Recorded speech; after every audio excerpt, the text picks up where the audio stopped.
En Algérie, la répression est démocratique, et la servitude est volontairement consentie par les anciens soutiens de l'ancien président Abdelaziz Bouteflika, rejoint par une engeance d'arrivistes pénétrés par un nationalisme très intéressé, dénonce le journal Le Matin d'Algérie.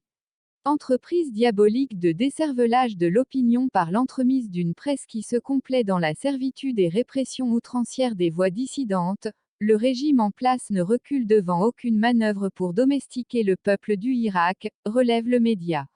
Il explique que, sous le règne vertical d'un Tebboune plus que jamais autoritaire, le printemps de 2019 a donné naissance à un hiver des libertés, enchaîne le journal dans une contribution intitulée « Silence, on réprime démocratiquement ».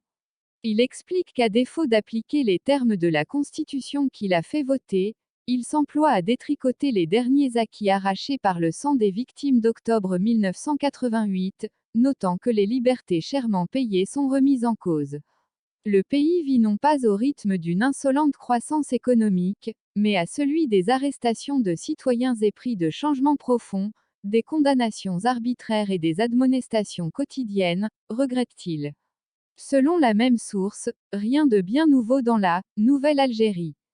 Elle rappelle que cette semaine a été encore marquée par de nombreuses arrestations préventives, qui ont fini par des placements sous mandat de dépôt pour certains ou sous contrôle judiciaire pour les autres. Bien entendu, les formes ont été respectées et les méthodes employées très démocratiques, ironise le média. Tout en citant des cas d'arrestations arbitraires en Algérie, le journal relève que les 220 détenus d'opinion, qui croupissent dans les geôles algériennes, ne semblent pas susciter quelque honte à ce régime qui se réclame cyniquement de la démocratie.